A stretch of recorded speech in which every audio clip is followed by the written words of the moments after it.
여러분 안녕하세요. 오늘은 논문이라는 집을 지을 때 가장 중요한 설계도인 연구방법 작성법에 대해 알아보겠습니다.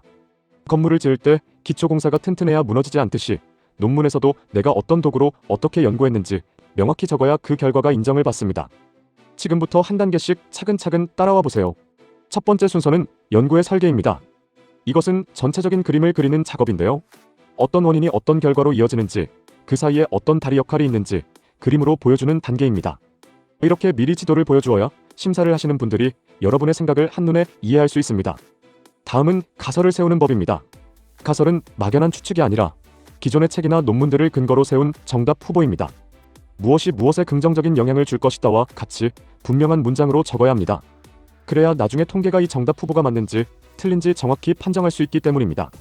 두 가지 사실이 서로 관련 있다는 것을 넘어 하나가 다른 하나의 원인이라고 말하려면 세 가지 조건이 필요합니다. 둘이 같이 움직여야 하고 원인이 결과보다 먼저 일어나야 하며 다른 방해 요인이 없어야 합니다. 이 과정을 잘 설명해야 여러분의 연구 결과가 억측이 아닌 과학적인 사실로 인정받습니다. 때로는 세상 일이 단순하지 않죠. 원인과 결과 사이에 어떤 연결고리가 있다면 그것을 매개라고 하고 상황에 따라 결과가 달라진다면 그것을 조절이라고 합니다. 이런 복잡한 관계까지 꼼꼼히 분석하면 현상의 원인뿐만 아니라 그 과정과 조건까지 깊이 있게 밝혀낼 수 있습니다. 이제 누구를 조사할지 정할 차례입니다. 내가 궁금한 전체 집단이 누구인지, 그리고 그 중에서 실제로 누구를 골라 조사했는지 정의해야 합니다. 사람을 뽑는 방법을 구체적으로 적어야만 이 작은 조사의 결과가 전체 집단에도 똑같이 적용될 수 있다는 설득력을 얻습니다. 조사 대상을 몇 명이나 해야 할까요? 단순히 많을수록 좋은 게 아니라 사용하는 분석 기법에 따라 필요한 최소한의 인원수가 정해져 있습니다.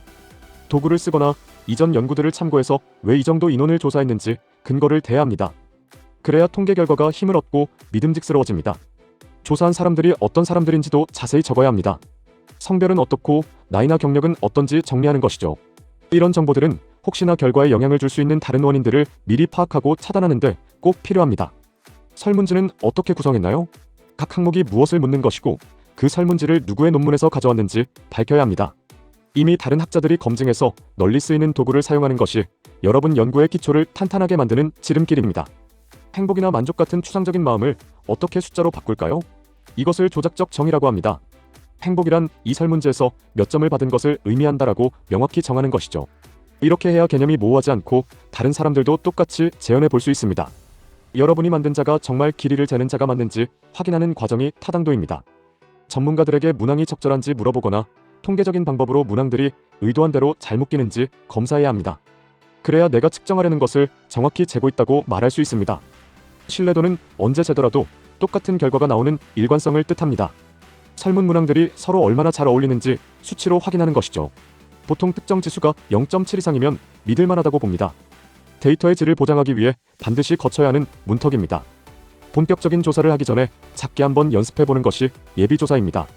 문항이 어렵지는 않은지, 오타는 없는지 미리 점검하는 것이죠. 소수 인원에게 먼저 물어보고 수정하는 과정을 거치면 큰 조사를 망치는 일을 미리 막을 수 있습니다. 실제로 조사를 진행한 과정을 시간 순서대로 꼼꼼히 적어주세요. 언제, 어디서, 어떻게 자료를 모았는지 말이죠. 조사 과정이 투명해야만 나중에 다른 사람들도 이 연구를 믿고 다시 시도해 볼 수 있습니다. 만약 외국에서 만든 설문지를 쓴다면 번역이 정말 중요합니다.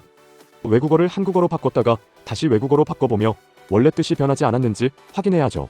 우리 정서에 맞게 단어를 다듬는 정성을 들여야 오해 없는 응답을 얻을 수 있습니다. 모아진 자료를 어떤 컴퓨터 프로그램으로 분석했는지 밝히는 단계입니다. 빠진 응답은 어떻게 처리했는지, 엉터리 대답은 어떻게 걸러냈는지도 적어야 합니다. 이것은 데이터를 요리하기 전에 식재료를 깨끗이 손질하는 과정과 같습니다. 통계 프로그램을 이용해 설문 문항들이 계획대로 잘 묶였는지 다시 확인합니다. 복잡한 문항들을 성격에 맞게 분류하고 정리하는 작업이죠. 이 과정이 탄탄해야 그 다음 단계인 가설 검증을 위한 든든한 밑바탕이 만들어집니다. 드디어 연구 모델의 화살표들이 정말 맞는지 판정하는 시간입니다. 프로그램을 통해 각 원인이 결과에 얼마나 힘을 미치는지 수치로 뽑아냅니다. 이 숫자들이 여러분이 처음에 세웠던 가설이 사실인지 아닌지를 최종적으로 말해줄 것입니다. 연구에도 예의가 있습니다. 조사에 참여한 분들에게 허락을 받았는지, 그분들의 신원을 비밀로 지켜주었는지 꼭 언급해야 합니다. 사람을 대상으로 하는 만큼 그분들의 인권을 침해하지 않도록 정해진 윤리 원칙을 지키는 것은 의무입니다. 자료를 솔직하게 다루었는지도 중요합니다. 결과를 억지로 끼워 맞추거나 가짜로 만들지 않았다는 것을 선언하는 것이죠. 모은 자료를 얼마나 보관하고 어떻게 버릴지도 명확히 해서 연구자로서의 도덕적인 책임을 다해야 합니다. 마지막으로 전체 내용을 훑어보며 일관성이 있는지 확인합시다. 모델과 가설, 분석 방법이 톱니바퀴처럼 잘 맞물리는지, 윤리 원칙은 빠뜨리지 않았는지 점검표를 보고 확인해보세요. 이 과정을 마치면 이제 심사위원 앞에 당당히 나설 준비가 된 것입니다.